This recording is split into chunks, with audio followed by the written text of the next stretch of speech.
Lewis Harrell had spent 15 years building a career on uncovering the truth.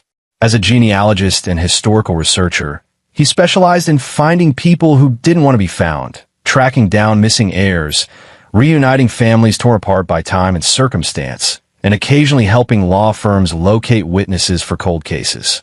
He worked from a modest home office in their two-story colonial in suburban Massachusetts, surrounded by filing cabinets stuffed with birth certificates, census records, and decades-old correspondence. His wife, Kelsey, often joked that he could find a needle in a haystack if the needle had left a paper trail. Their life was comfortable, if not extravagant. Kelsey worked as a middle school art teacher, a job she loved despite the modest salary. Their daughter, Natalie, 16, was a junior in high school with a sharp tongue and her father's analytical mind. Their son, Jake, 9 years old, was everything Lewis could have hoped for in a child. Curious, kind-hearted, and always making elaborate craft projects that covered their dining room table in glue and construction paper. The only shadow over their otherwise happy family was Bertha Randolph. Lewis's mother-in-law had never approved of him. From a moment Kelsey brought him home 20 years ago, Bertha made her disappointment clear. Lewis came from a working-class family in South Boston. His father had been a plumber, his mother a cafeteria worker. He put himself through college on scholarships and student loans, working nights at a copy shop to make ends meet. To Bertha, who'd married into old New England money, this made Lewis fundamentally unsuitable for her daughter. "She'll come around," Kelsey had assured him during their engagement, but 20 years later, Bertha remained as cold as ever. She corrected Lewis's grammar at dinner parties. She made pointed comments about their humble home. She bought Natalie and Jake expensive gifts with tags that read from Grandma Randolph, never Grandma and Grandpa, because Kelsey's father Howard had supposedly died 10 years ago from a heart attack. Lewis had learned to endure Bertha's subtle cruelties for Kelsey's sake. His wife tried to maintain a relationship with her mother despite the woman's venom, clinging to memories of a warmer childhood before her father's death. Lewis understood. Family was complicated, so he smiled through Bertha's barbs and kept his distance when possible. But lately, something had shifted. Bertha's comments had grown sharper, more personal. At Thanksgiving, she'd remarked loudly that Jake didn't look much like the Harrells or the Randolphs. She'd studied the boy with narrowed eyes, then turned to Kelsey with a knowing look that made Lewis's blood boil. Kelsey had laughed it off nervously, but Lewis saw the hurt in her eyes. 3 weeks before Christmas, Bertha called with her annual summons to Christmas dinner at her sprawling Victorian in Beacon Hill. It wasn't an invitation so much as a command performance. Kelsey's sister Rita and her family would be there, along with Bertha's brother Spencer and his wife Sandra. The Randolph Christmas was a formal affair. Dress clothes required, children expected to be seen and not heard. "Do we have to go?" Natalie asked when Kelsey announced the plans. She was sprawled on the living room couch, supposedly doing homework but mostly scrolling through her phone. "She's your grandmother," Kelsey said, but her voice lacked conviction. "She's mean to Dad," Natalie shot back, "and she's weird with Jake lately." Lewis looked up from the 1940 census record he was examining. "I can handle your grandmother, Nat. It's one day." But Jake had overheard and was immediately enthusiastic. "I'm making Grandma a special Christmas card," he announced. "It's going to be the best one ever. Maybe if she sees how much I love her, she'll be nicer." Lewis's chest tightened. His son's optimism was both beautiful and heartbreaking. "That's a great idea, buddy." For the next 3 weeks, Jake devoted himself to the project with the intensity of a medieval monk illuminating a manuscript. He used their nicest cardstock, drew elaborate borders with metallic markers, and carefully lettered "World's Best Grandma" in his neatest handwriting. He added drawings of hearts, Christmas trees, and a portrait of Bertha that, while childishly rendered, showed genuine effort and love. Lewis watched his son work night after night at the kitchen table, tongue poking out in concentration as he added details. Each evening, Jake would show his progress. "Look, Dad, I made her smile really big." Or, "I'm adding snowflakes because she likes winter." "It's perfect, Jake," Lewis would say, ruffling his son's dark hair. But a growing unease had settled in his gut. He'd noticed Bertha's comments about Jake escalating. At Thanksgiving, She'd pulled Kelsey aside for a hushed conversation that ended with his wife in tears. Kelsey had refused to tell him what was said, only that her mother was being difficult. The night before Christmas, Lewis found Kelsey crying in their bedroom. She was holding an old photo album, pictures of her father Howard, a gentle-looking man with kind eyes, and Jake's same dark hair. "What did your mother say to you at Thanksgiving?" Lewis asked softly, sitting beside her on the bed. Kelsey wiped her eyes. "She said Jake doesn't look like you. She said she's been thinking about it for years, and she's certain I must have had an affair." Her voice broke. "She said she knows he's not your son, Lewis. She said she can just tell." White-hot rage flooded through Lewis, but he kept his voice calm. "You know that's insane." "I know." Kelsey looked up at him with red-rimmed eyes. "But she won't let it go. She keeps pushing, keeps making these comments. I don't know why she's fixated on this lie." Lewis pulled his wife close. "We don't have to go tomorrow. But the kids will survive missing one Christmas with Grandma Randolph." But Kelsey shook her head. "Rita will be there with her kids, Spencer and Sandra. If we don't show up, Bertha will tell everyone why. She'll spread this poison through the whole family." She was right. Bertha Randolph was a woman who weaponized family gatherings. If they stayed away, she'd paint them as the villains, spin some story about Kelsey's guilt and Lewis's inadequacy. Better to face her head on. "Then we go," Lewis said, "and we shut this down once and for all." Christmas morning arrived crisp and cold. Jake was up at dawn, carefully placing his handmade card in a special gift bag he'd decorated himself. Natalie emerged from her room in the required dress clothes, scowling but present. They loaded into Lewis's aging Subaru and drove through quiet streets toward Beacon Hill. Bertha's Victorian was decorated like something from a magazine. Tasteful wreaths, white lights, a towering tree visible through the front window. Rita's Mercedes was already parked outside, along with Spencer's Lexus. The whole family, assembled as commanded. Spencer Bird, Bertha's younger brother, answered the door. He was a jovial man in his early 60s, recently retired from a banking career. His wife Sandra smiled warmly and took their coats. "So good to see you all." The kids are in the living room. Rita was in the kitchen with Bertha, the two women arranging hors d'oeuvres on silver trays. Rita's 3 children, 2 teenagers and a 7-year-old, were already circling the presents under the tree like sharks. "There's the Harrell family," Bertha announced, her voice dripping with false sweetness. She was a handsome woman for 65, tall and regal with steel-gray hair styled in an elegant bob. She wore a burgundy dress and pearls, every inch the Boston aristocrat. Her eyes swept over Lewis with barely concealed disdain before landing on Jake. "Hello, Grandma." Jake rushed forward, holding out his gift bag. "I made you something special." Bertha took the bag with 2 fingers, as if it might be contaminated. How thoughtful. The Christmas dinner proceeded with excruciating formality. Bertha held court at the head of the table, directing conversation like a conductor leading an orchestra. She asked Rita's husband James about his law practice. She complimented Sandra's recent volunteer work. She ignored Lewis entirely, addressing any necessary comments to Kelsey. After dinner, they gathered in the living room for gifts. This was Bertha's favorite tradition, the grand matriarch distributing largesse to her descendants. She'd always given generous gifts, using money as a tool of control and favoritism. This year, she had a stack of cream-colored envelopes on the side table. "I've decided to simplify things," she announced. "Each grandchild will receive a monetary gift to use as they see fit." Rita's children went first. Bertha handed each of them an envelope with a warm smile. "For college or whatever dreams you're pursuing." The teenagers opened theirs eagerly. Each contained a check for $500. Even Rita's 7-year-old got an envelope with cash inside. Then it was Natalie's turn. Bertha handed her an envelope. "You're such a bright young woman, Natalie. I'm very proud of you." Natalie opened it and found $500. "Thanks, Grandma," she said carefully, glancing at her father. Then Bertha's gaze fell on Jake.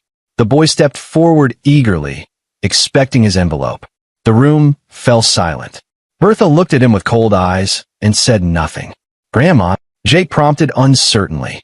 Bertha's voice was ice. Children born from affairs don't get anything. The room seemed to freeze. Lewis felt Kelsey stiffen beside him. Maybe, Bertha continued, her voice carrying to every corner of the room. You should ask your mother who your real father is. Jake stared at her, his young face crumpling with confusion. He looked at Lewis, then at Kelsey, his eyes filling with tears. What does that mean? Bertha smiled, a cruel, satisfied expression. It means, dear boy, that Lewis Harrell isn't your father. Your mother had an affair. You're not really a Harrell at all. Jake's lip trembled. The handmade card he'd spent weeks creating hung forgotten in his hands. The words, world's best grandma, suddenly obscene. Lewis started to rise, rage flooding his system, but Natalie was faster. His 16-year-old daughter stood up so abruptly her chair scraped loudly against the hardwood floor. Her face was flushed, her hands clenched into fists at her sides. You want to talk about affairs and lies, Grandma? Natalie's voice shook, but not with fear, with fury. Then let's talk about the real family secret. Let's talk about why Grandpa Howard's death certificate doesn't exist. Let's talk about why there's no grave, no obituary, no death record anywhere. The room went dead silent. Every eye turned to Natalie, then to Bertha, whose face had gone white. What are you talking about? Rita whispered. Natalie's eyes never left Bertha. I helped Dad with one of his research projects last month.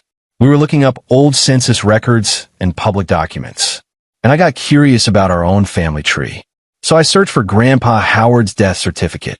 She paused, letting the weight of her words settle. There isn't one.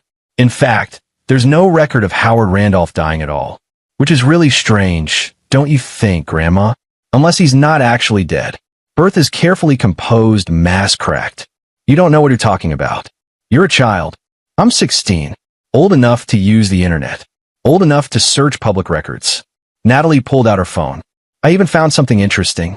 A Howard Randolph, matching Grandpa's age and social security number, has an active driver's license. In Vermont. Renewed just 8 months ago. Spencer Bird stood up slowly, his jovial expression gone. Bertha? What is she talking about? Lewis felt the pieces clicking into place in his mind. The same analytical process he used in his work, now applied to his own family. The lack of funeral photos. The way Bertha had always shut down any conversation about Howard's death. The missing grave site. He'd assumed it was grief, a widow's pain too deep to discuss.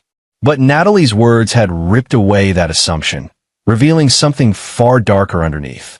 Howard didn't die 10 years ago, Lewis said quietly, his voice cutting through the shocked silence. Did he, Bertha? Bertha's face contorted with rage and something else, fear. How dare you come into my home and make these accusations? Howard had a heart attack. He's dead and buried. And if you can't find the records, that's because you're not as good at your job as you think you are. Then where's he buried? Spencer asked, his voice hard. I never saw a grave, Bertha. You said you wanted a private ceremony. Just you. You said it's what Howard wanted. I don't have to explain myself to any of you. Bertha's voice rose to a shrill pitch. Get out of my house. All of you. But no one moved.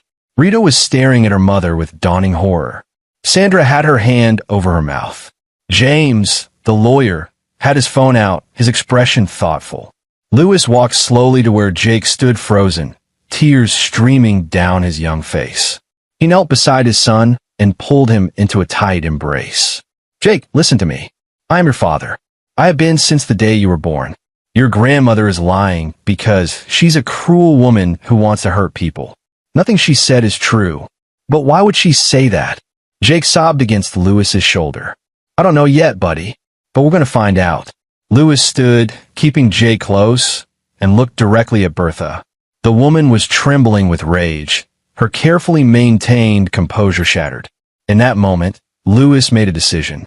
He'd spent his entire career finding the truth, tracking down missing pieces of people's histories. Now he would do the same for his own family. We're leaving, Lewis announced. Kelsey, Natalie, Jake, we're going home. As they walked toward the door, Spencer called out, Lewis, wait. The older man's face was troubled. If what Natalie said is true, if Howard is alive, I need to know. He was my friend before he was my brother-in-law. We served in Vietnam together. Lewis nodded slowly. I'll find out. That's what I do. In the car, Kelsey was shaking. I can't believe she said that to Jake. I can't believe my own mother would. Her voice broke. She's not going to get away with it, Lewis said grimly, starting the engine. Whatever she's hiding, whatever she did, I'm going to find out. And she's going to answer for what she said to our son.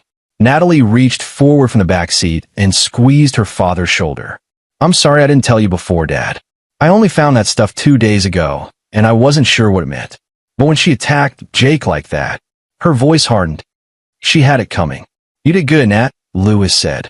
You stood up for your brother. You stood up for all of us. In the rearview mirror, he could see Jake huddled against his sister, still clutching his homemade card. The boy's Christmas had been destroyed by a vindictive woman's cruelty. But Lewis would make this right. He would uncover whatever secrets Bertha was hiding, and he would make sure she faced the consequences. He built a career on finding people who disappeared.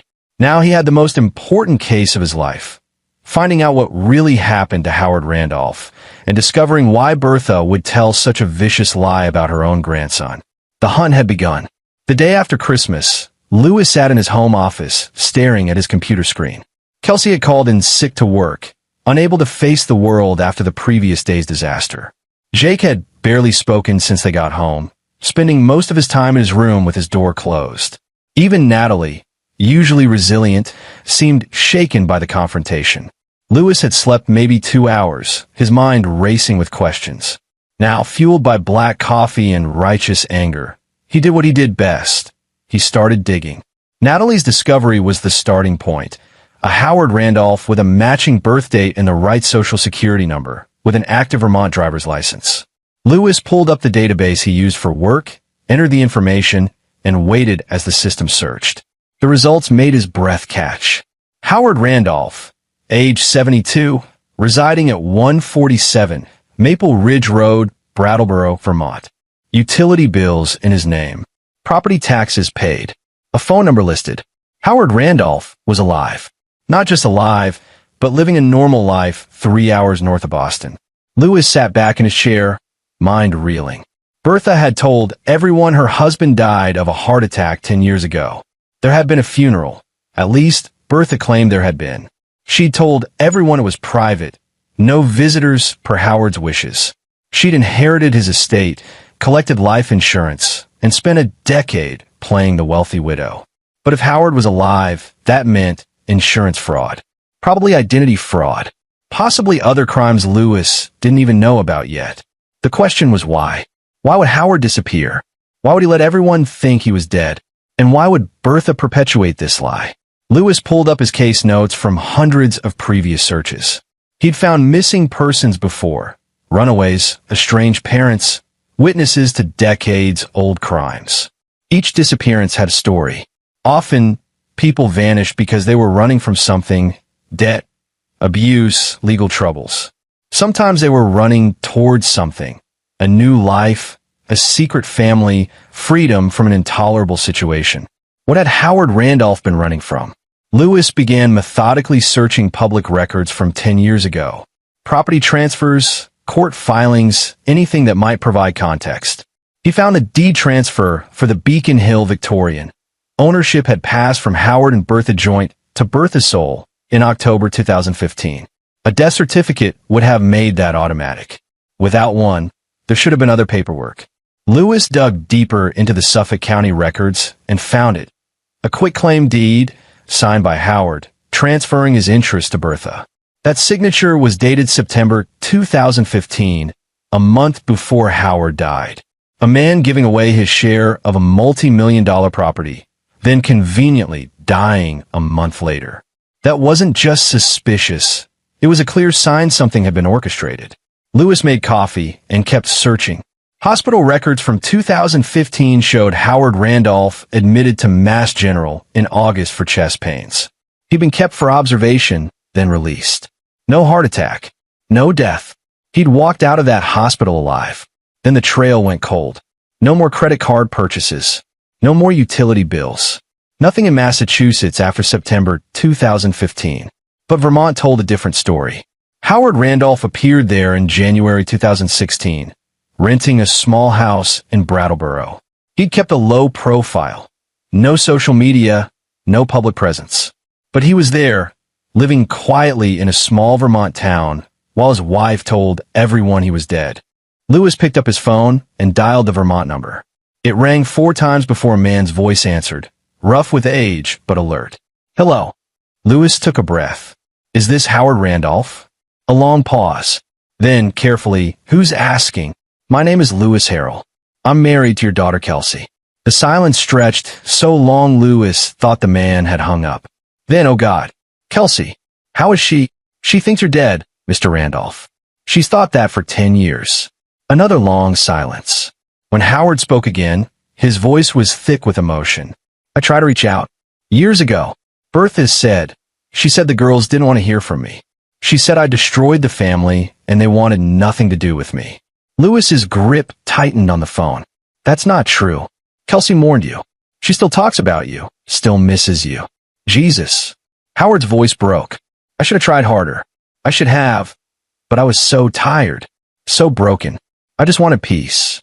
Mr. Randolph, I need to understand what happened. Bertha told everyone you died. She collected life insurance. She what? Howard's voice sharpened. She told people I died? You didn't know? I knew she wanted me gone.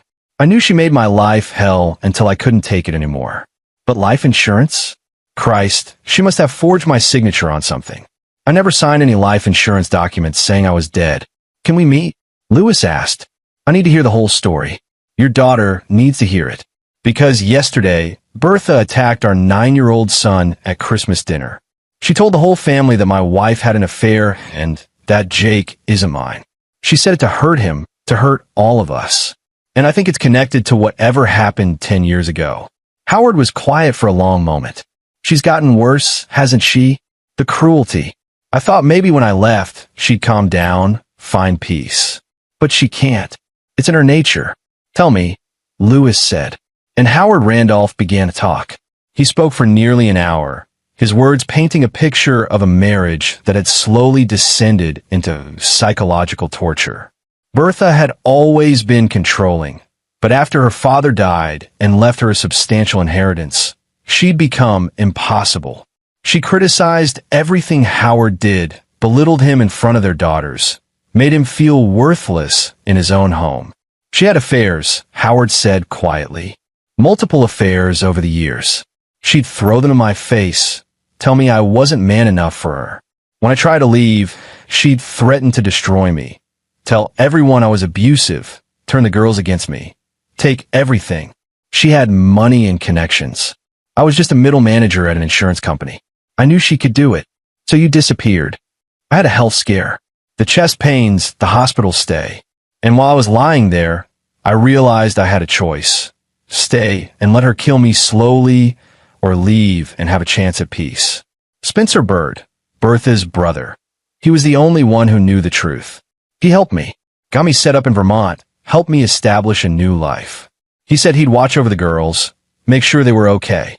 Lewis remembered Spencer's face at the Christmas dinner, his shock when Natalie revealed Howard was alive. He didn't know about the life insurance fraud. He didn't know Bertha told everyone you were dead. No, we had an agreement. I'd disappear quietly, leave Bertha the house and most of the money, and in exchange she'd leave me alone and let me start over. I thought she'd just say we divorced. I never imagined. His voice hardened. She's been collecting money for my death. Yes, and she's been using your death as a tool.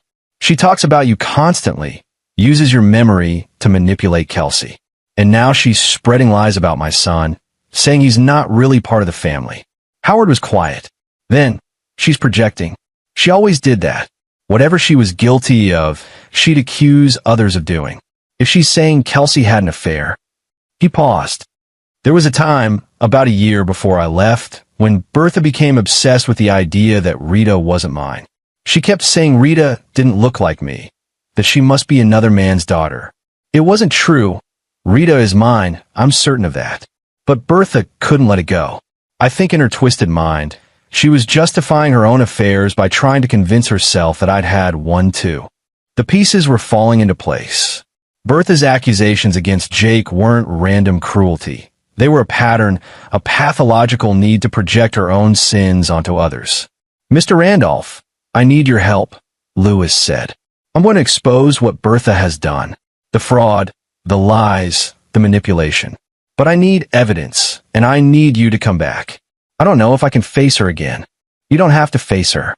You face your daughters. You face your grandchildren, including Jake, the 9-year-old boy she tried to destroy yesterday. You tell them the truth. You help me make sure she can never hurt anyone again."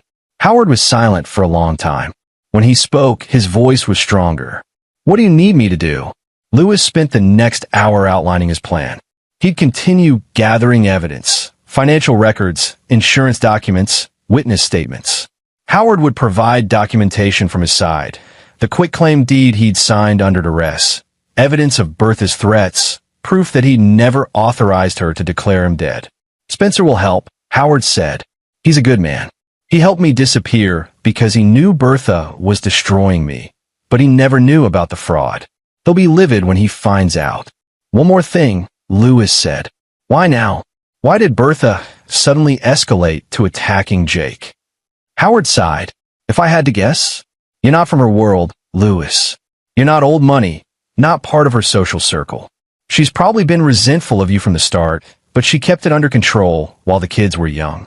But now Jake's getting older, becoming more his own person. And he's everything you are, smart, kind, genuine. That's anathema to Bertha. She can't control him like she controlled me. So she's trying to eliminate him from the family narrative entirely. She picked the wrong family," Lewis said grimly. After hanging up with Howard, Lewis sat in his office, his mind working through the next steps. He couldn't just confront Bertha with this information. She'd deny everything, lawyer up, maybe even disappear herself. He needed to build an ironclad case, gather witnesses, create a situation where she couldn't wriggle out of accountability. His phone buzzed. A text from Spencer Bird. "Can we talk?" "In person. What Natalie said yesterday has me very concerned." Lewis called him back immediately. Spencer answered on the first ring. "I need to know the truth," Spencer said without preamble. "Is Howard alive?" "Yes. I spoke with him an hour ago. He's in Vermont, has been for 10 years. Spencer let out a long breath. "Jesus Christ. I helped him disappear, Lewis. I knew he needed to get away from Bertha. But he told me he was going to file for divorce, start fresh. He said Bertha knew he was leaving. I thought it was all handled properly. She committed insurance fraud, collected on policies that claimed he was dead, and she's been using his supposed death to manipulate the family ever since. That goddamn woman."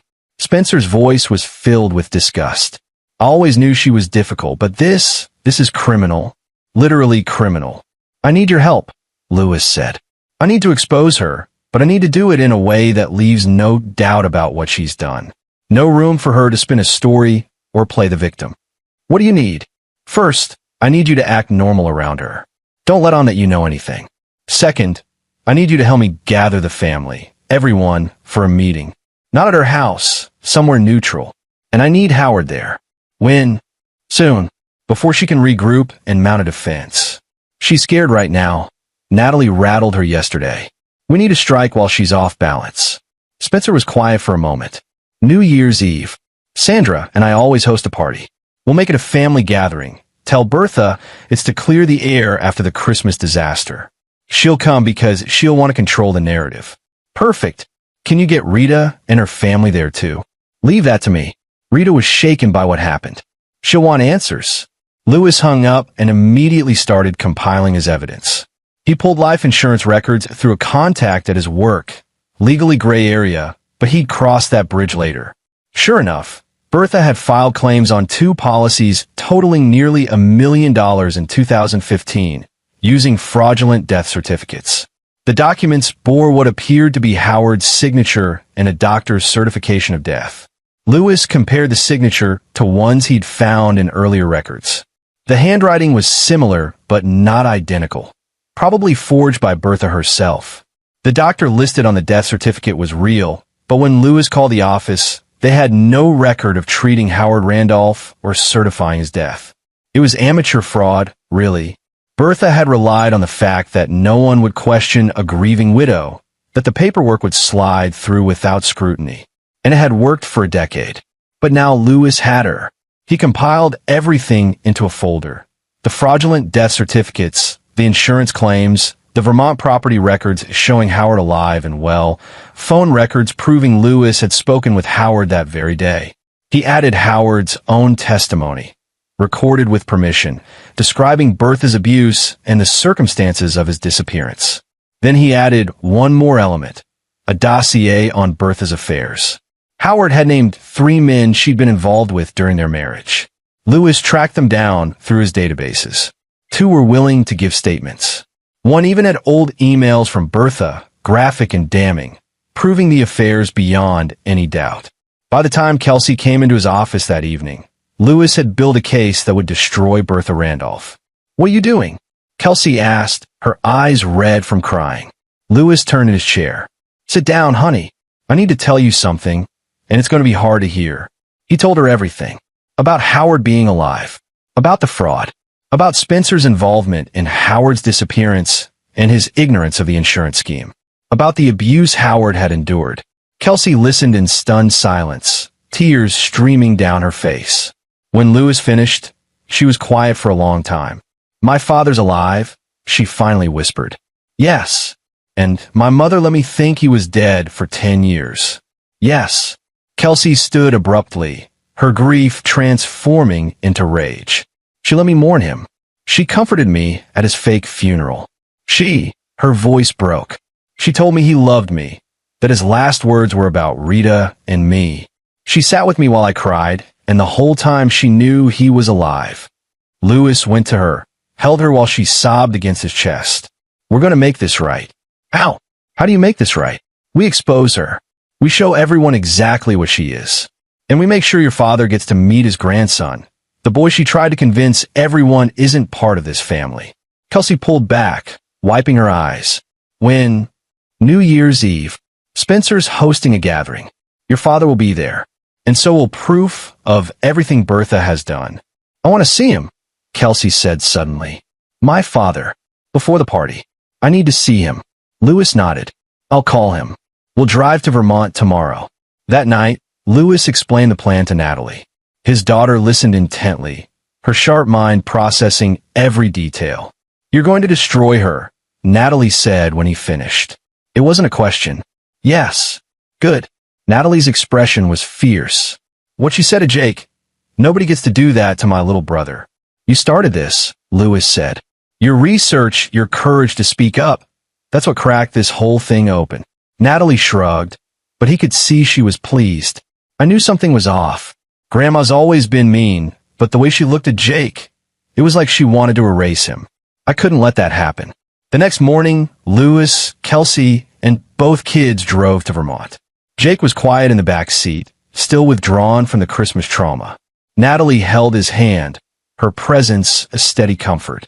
They pulled up to a modest blue house on a tree-lined street in Brattleboro. Before they could knock, the door opened. Howard Randolph stood there, older than in the photos, but unmistakably himself. His eyes immediately found Kelsey, and both of them froze. "Dad!" Kelsey's voice was barely a whisper. "Kelsey! My God, Kelsey!" Howard stepped forward, tears streaming down his face. "I'm so sorry. I'm so sorry for everything." Kelsey ran to him, and father and daughter embraced on the porch, both of them crying. Lewis watched, his own throat tight, as they held each other, years of grief and loss pouring out in that moment. After a long time, Howard pulled back and saw the children. His eyes widened. "Natalie, you were just a little girl, and now—" "Hi, Grandpa," Natalie said softly. Howard's gaze fell on Jake, and his expression crumpled. "And you must be Jake. Your father told me what happened. What she said to you." Jake pressed closer to Lewis's side. "Are you really my grandpa?" "I am, son. And I'm sorry I wasn't there. I'm sorry I let you grow up thinking I was gone."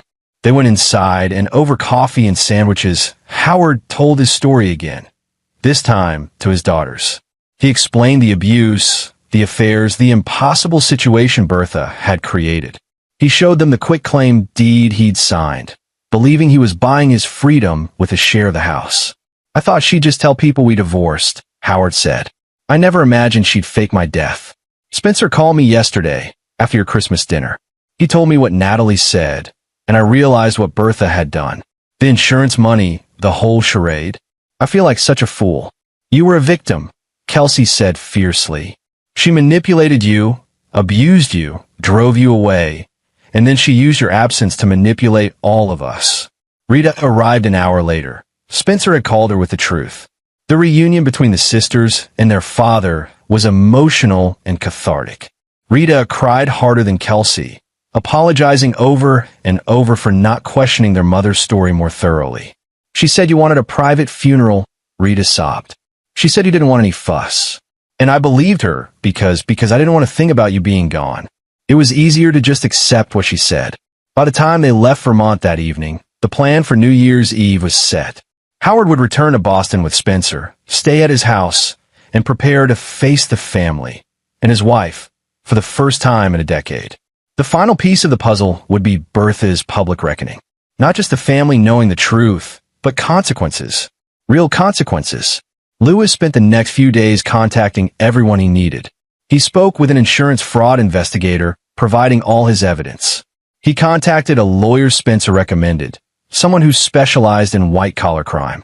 He built a timeline, documented everything, created a presentation that would make the truth impossible to deny.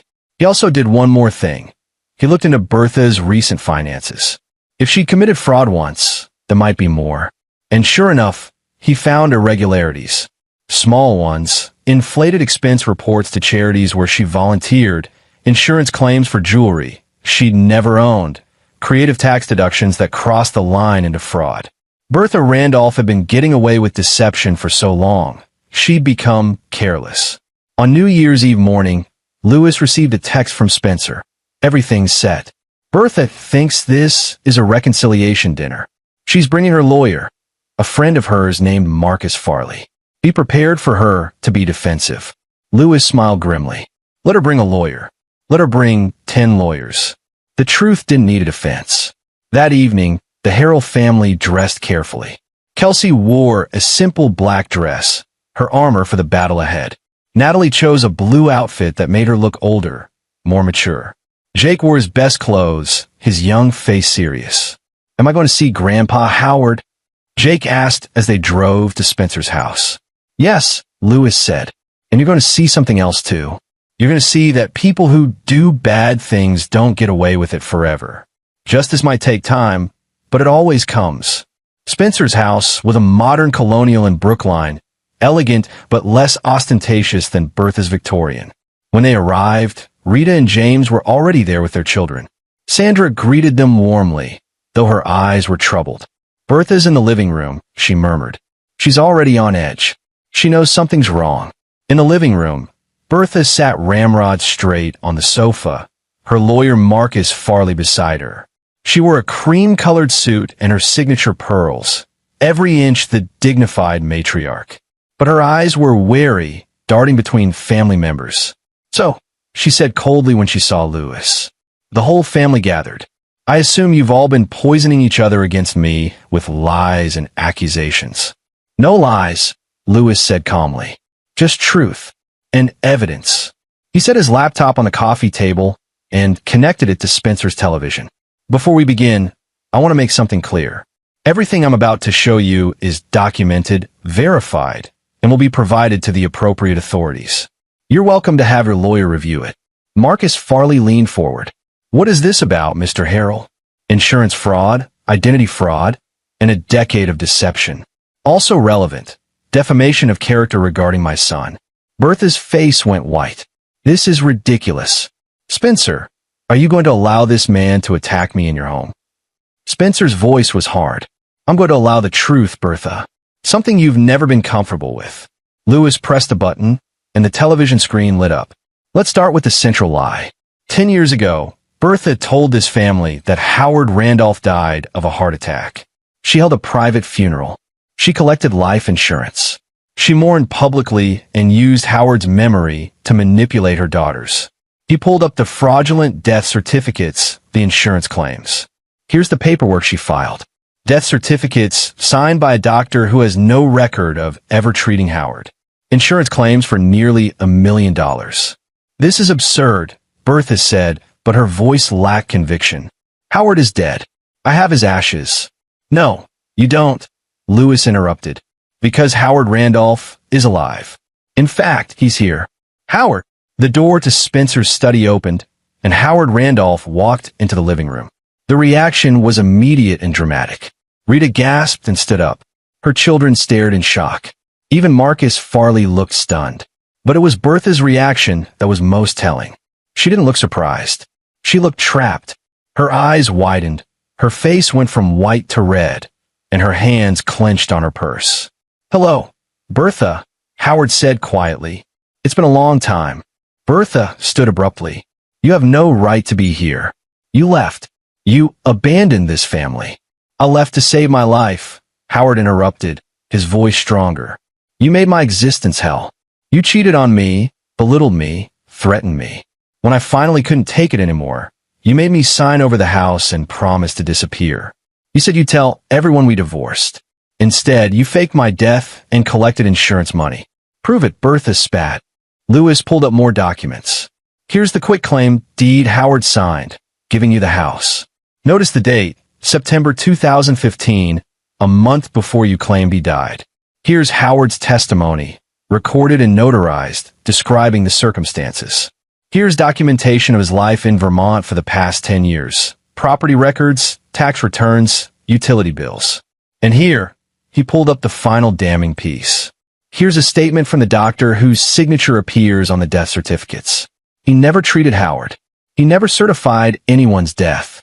His signature was forged. Marcus Farley was pale. Mrs. Randolph, I need to speak with you privately. No. Bertha's composure shattered completely. This is a setup. You're all conspiring against me. Howard, tell them the truth. Tell them you agreed to this. I agreed to leave, Howard said quietly. I never agreed to die. I never authorized you to collect insurance money. You committed fraud, Bertha. And worse, you used my supposed death to manipulate our daughters for a decade. Kelsey stood up, her face wet with tears. You let me believe my father was dead. You comforted me while I grieved. How could you do that? You don't understand, Bertha said desperately. I did it for you girls. The insurance money helped pay for your education, your weddings. That's a lie, Lewis said, pulling up financial records. The insurance money went into your personal accounts. You spent on jewelry, vacations, maintaining your lifestyle. Your daughters didn't see a dime. Rita was staring at her mother with horror. All those times you talked about Dad, the stories you told about his last days, none of it was real. And let's talk about your latest victim, Lewis continued, his voice hardening.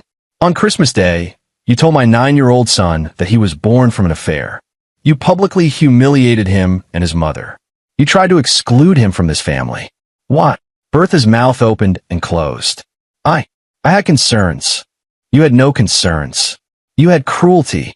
Lewis pulled up the final documents. But your accusation tells us something about you, doesn't it? According to Howard and these witnesses, he displayed statements from 2 of Bertha's former lovers. You had multiple affairs during your marriage. You projected your own sins onto others. First, you accused Rita of being illegitimate, according to Howard. Now you're doing the same to Jake. It's a pattern of psychological abuse. Those men are lying. Bertha shrieked. They have emails, Bertha. They have documentation. And they were willing to provide statements to investigators. Marcus Farley stood up. Mrs. Randolph, I strongly advise you to stop speaking. We need to discuss your legal options immediately. But Bertha was beyond rational thought. She rounded on Lewis, her face contorted with rage. You did this. You turned my family against me. You came from nothing. You married above yourself. And now you're trying to destroy me because you can't stand that I saw through you. No, Lewis said calmly. I'm not destroying you. You destroyed yourself. I'm just making sure everyone sees what you really are. He pressed one final button. Tomorrow morning, this evidence will be delivered to the insurance companies you defrauded, the state attorney general's office, and the IRS. I've also documented your other fraudulent activities, false insurance claims, tax irregularities, charity fund misappropriation. You're going to face criminal charges. Bertha, You're going to lose your money, your reputation, and possibly your freedom. You can't do this, Bertha whispered, all fight draining from her. I already have. Spencer stepped forward, his face hard. Bertha, you need to leave my house. You're no longer welcome in this family. Rita nodded, tears streaming down her face. You let me mourn my father for 10 years.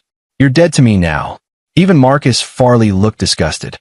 Mrs. Randolph, we need to leave. Now. Bertha looked around the room, seeing nothing but condemnation in every face.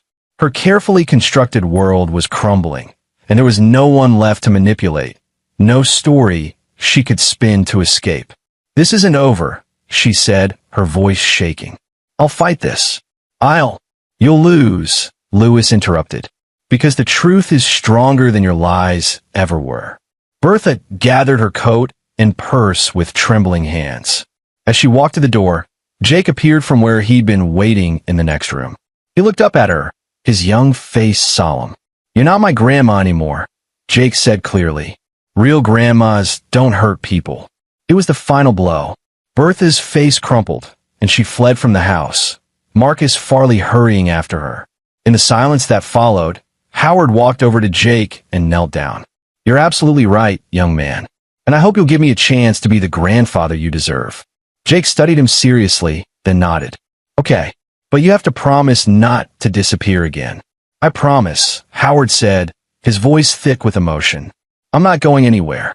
The rest of New Year's Eve was spent not in celebration, but in healing. Howard and his daughters talked for hours, rebuilding bridges that Bertha had burned. Spencer shared stories from the past, filling in gaps in the family history. Rita's children met their grandfather for the first time, tentative but curious. Lewis sat with Kelsey on Spencer's back porch, watching through the window as Howard played a board game with Jake and Natalie. You saved us, Kelsey said softly. You saved our family. I just exposed the truth. Your father's the one who's been waiting for a chance to come home. But you gave him that chance. You built the case, gathered the evidence, orchestrated everything. You didn't have to do that. Lewis pulled her close. Yes, I did. Nobody hurts my family and gets away with it. And Bertha hurt all of us, but especially Jake. I couldn't let that stand. What happens now? To her, I mean, the insurance companies will sue for the money back, plus penalties. The state will likely press criminal charges, insurance fraud, filing false documents, possibly tax evasion. She'll lose most of her money to legal fees and restitution. And she'll face jail time, probably a few years at minimum. Good, Kelsey said fiercely. Then, more quietly, is that terrible? That I want my own mother to go to jail? No, because the woman who committed those crimes isn't really your mother anymore. Maybe she never was. The real Bertha is the one who abused your father, faked his death, and tried to destroy our son's sense of belonging. That person deserves punishment. Inside, Jake laughed at something Howard said. His face lit up with genuine joy. It was the first time Lewis had seen his son truly smile since Christmas. That's what matters, Lewis said, nodding toward his family. Not revenge, not punishment, just getting back to this, to being together, being whole. But even as he said it, Lewis felt a deep satisfaction. Justice wasn't just about punishment. It was about accountability, about ensuring that people who cause harm face consequences. Bertha had spent decades manipulating people, using money and social position as weapons, crushing anyone who stood in her way. Now she would learn what it felt like to be powerless. 3 months later, Lewis sat in a courtroom as Bertha Randolph stood before a judge. She'd lost weight, her elegant clothes hung loose, and her carefully maintained composure was gone. Marcus Farley had withdrawn as her lawyer after reviewing the evidence. Her new attorney, a harried-looking public defender, had advised her to take a plea deal. Bertha had refused. She'd insisted on a trial, certain she could spin a story, find a sympathetic jury, somehow escape accountability. But the evidence was overwhelming. The insurance companies had sued and won. The state had brought criminal charges. Even her brother Spencer had testified against her, describing how she'd manipulated him into helping Howard disappear, then exploited that disappearance for her own gain. The trial lasted 2 weeks. Lewis attended every day, sitting beside Howard, Kelsey and Rita. He watched as prosecutor after prosecutor laid out the case. The fraudulent death certificates, the forged signatures, the $1 million in insurance money, the decade of deception. Bertha's defense was weak. She claimed she believed Howard was dead, that Spencer had told her Howard had died in Vermont, and she'd simply made it official. But when confronted with evidence that she'd forged the death certificates before Howard even left for Vermont, her story collapsed. The jury deliberated for 3 hours. When they returned, the verdict was unanimous, guilty on all counts.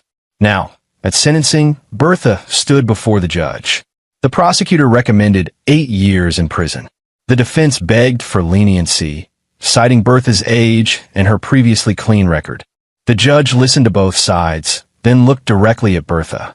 "Mrs. Randolph, you committed a series of calculated frauds over a period of years. You defrauded insurance companies, filed false legal documents, and most egregiously, you used these crimes to manipulate and control your own family. You allowed your daughters to grieve a father who wasn't dead.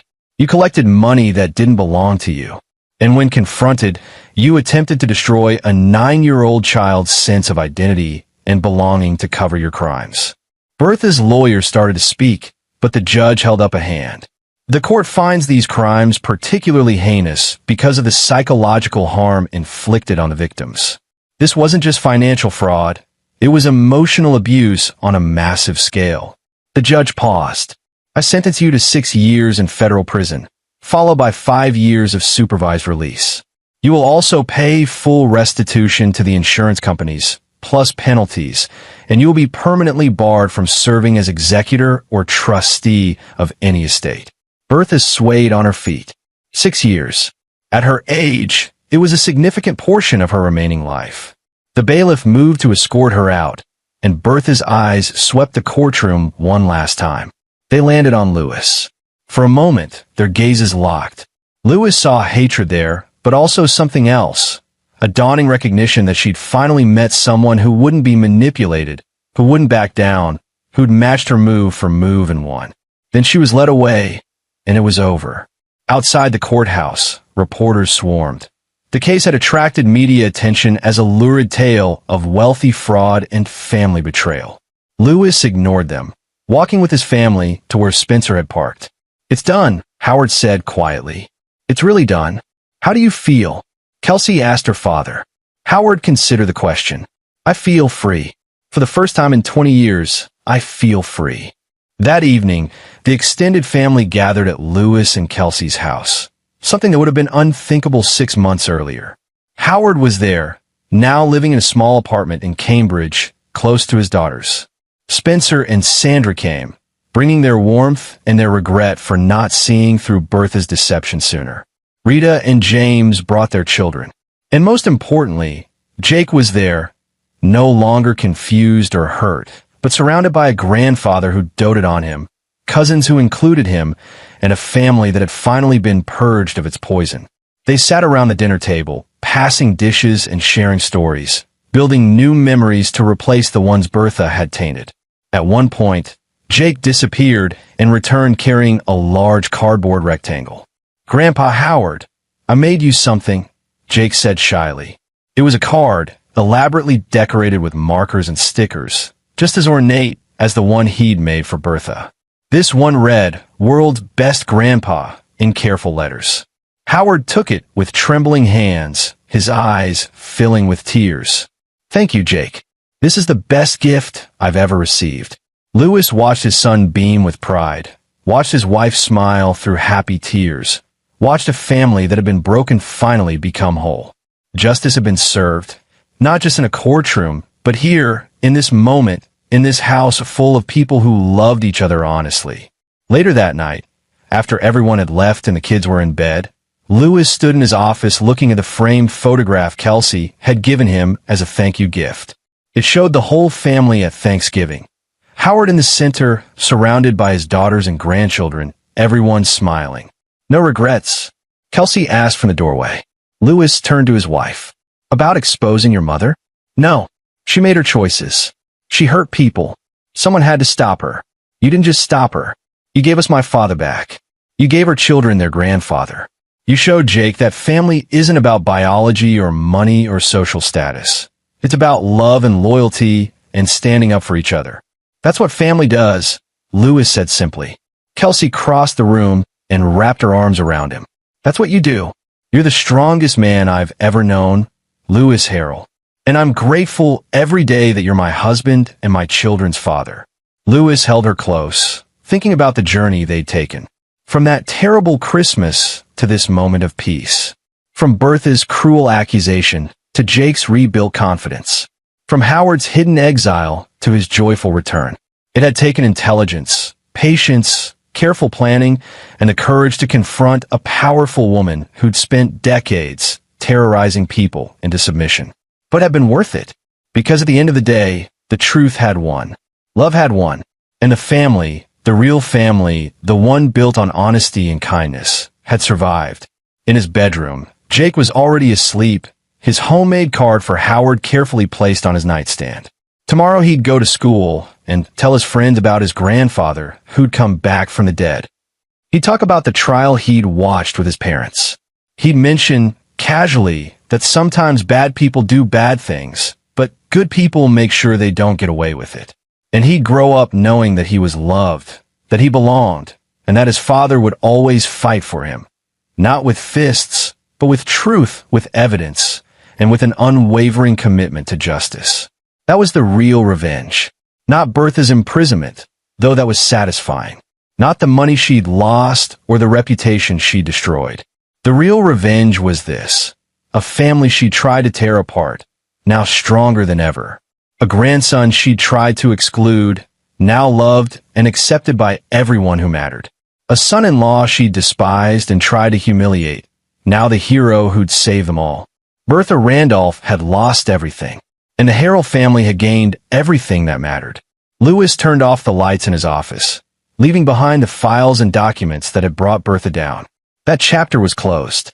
Tomorrow would bring new cases, new missing persons to find, new truths to uncover. But tonight, his family was whole. His son was safe. Justice had been served. And that was enough. And there you have it. Another story comes to an end. What did you think? I'd love to hear your thoughts in the comments below. If you enjoy this story, consider joining our community by subscribing. It means the world to us. For more stories like this one, check out the recommended videos on screen. And I'll see you there.